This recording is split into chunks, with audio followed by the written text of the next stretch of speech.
በቱርክና በእስራኤል መካከል ጦርነት የመቀስቀሱ ነገር አይቀሬ ይመስላል። ፍጥጫው አይሏል። ቀደም ሲል በቱርክና በእስራኤል መካከል ያለው ግንኙነት እንዲህ እንዳሁኑ አባጣ ጎርባጣ የበዛበትና በብዙ መወነጃጀል መካሰሱ ውስጥም የቆየ አልነበርም። ግንኙነታቸው መልካም የሚባል ነበር። እንደውም በአንጻራዊነት ከሌሎቹ ከቀጠናው ሀገራትም ከ77 ዓመት በፊት ጀምሮ ከእስራኤል ጋር ሙሉ የሆነም ዲፕሎማሲያዊ ግንኙነት ትብብርም በመመስረት ቱርክዬ ግንባር ቀደም ከሆኑት ሀገራት መካከል የምትጠቀስ ነበረች። በጣም በሚያስገርም ሁኔታ ቱርክዬ ከእስራኤል ጋር ዲፕሎማሲያዊ ግንኙነት የፈጸመችው የእስራኤል መንግስት ዳግመኛ ከተቋቋመ ገና እንኳን 1 ዓመት ሳይደፍነው ነበረ።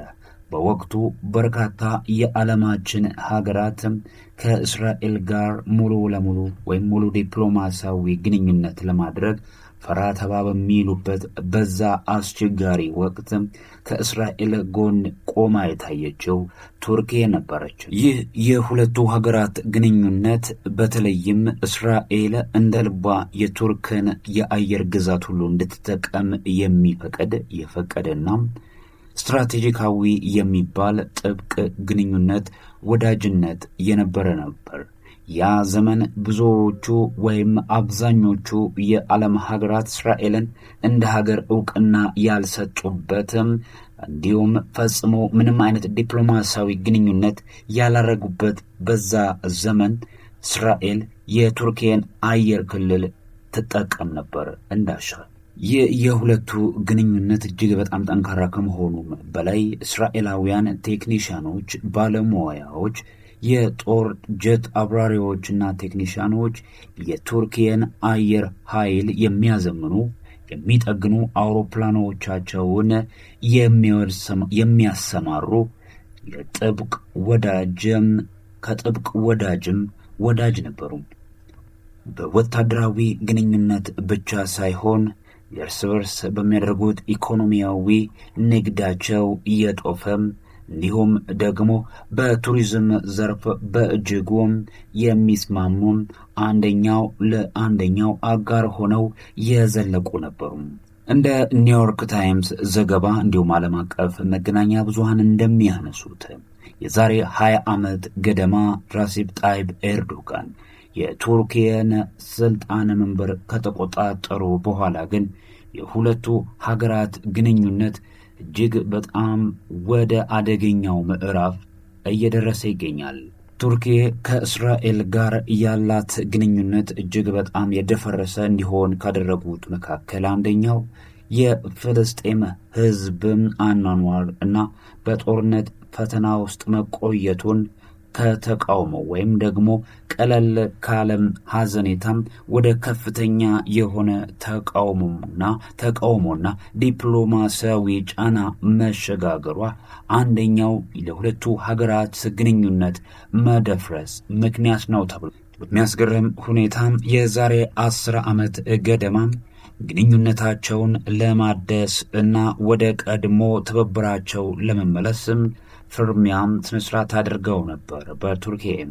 ነገር ግን ያ የተፈራረሙት ስምምነትና የአጋርነት መሐላም ሊሰምር ሊጸድቅ ወደ ተግባርም ሊውል አልቻለም። በተለይም ደግሞ የሁለቱን ሀገራት ግንኙነት የበለጠ እንዲሻክርና የበለጠ ወደ አዘቅት ውስጥ እንዲገባ ካደረገው ነገር መካከል አንደኛው የዛሬ 13 ዓመት ገደማም የፍልስጤሙ ታጣቂ ቡድን ሐማስም በቱርክዬ የራሱን ማዘዣ ጣቢያ መስርቷል፣ ስልጠናም ድጋፍም ከወደ ቱርክዬ እያገኘ ነው የሚሉ ሪፖርቶች መውጣታቸውን ተከትለው በሁለቱ መካከል ያለው ግንኙነት የበለጠ አዳፋና ሰንካላ መሆን ችሏል። ከቅርብ ዓመታት ወዲህ ደግሞ እጅግ በጣም አስፈሪ በሆነ ሁኔታም ከዲፕሎማሲያዊ ጫናና ከዲፕሎማሲያዊ ትግል ባለፈም እርስ በርሳቸው ቃታ ወደ መሳሳብ እና ወደ ለየለት ጦርነት ሊገቡ የሚችሉበት ሁኔታም እየተከፈተም እየተመለከትንም እንገኛለን። ከሰሞኑ አብዱል ሃድሮር የተባለውን በሶሪያ የሚገኘውን የጦር ማዘዣ እስራኤል በአውሮፕላኖቿ በጀቶቿ ደብድባቸዋለች። ምንም እንኳን ይህንን ነገር እስራኤል ይፋ ባታደርግም ወይም ባታምንም ጉዳዩን በቀጥታም በቱርኪ ላይ እንደተቃጣ ጥቃት ያህል ነው ቱርኪም የተመለከተችው። አብዱል ሃድሮር የተባለው ይህ የጦር ሰፈር ለምን ከቱርኪ ጋር ተገናኘ የሚል ጠያቂ ከመጣም ይህ ስፍራም እስራኤሎች ደረስንበት እንደሚሉትም የቱርኪ ወታደሮች ሊሰፍሩበት የታቀደ ቤዝ ነው። የቱርኪ ወታደሮች በስፍራው ከመስፈራቸው በፊትም ማውደማቸው ነው የሚጠቀሰው። አቡል ሃድሮር የተባለው ይህ በሶሪያ የሚገኘው ሰፈር የጦር ቤዝ ደግሞ በቀናት ልዩነት ውስጥ ከቱርኪ የመጡ ልዑካን ቡድኖች ከፍተኛ ባለስልጣናት የጦር አዛዦች ስፍራውን ከጎበኙ በኋላም ጎብኝተው ከጨረሱ ከቀናት በኋላም መደብደቡ ሁኔታውን የበለጠ አሳሳቢና አስጊ እንዲሆን አድርጎታል።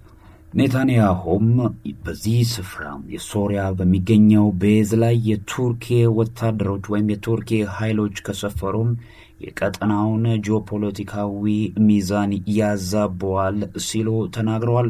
ይህንንም ጀሩሳሌም ፖስት ዘግቦ ነበር።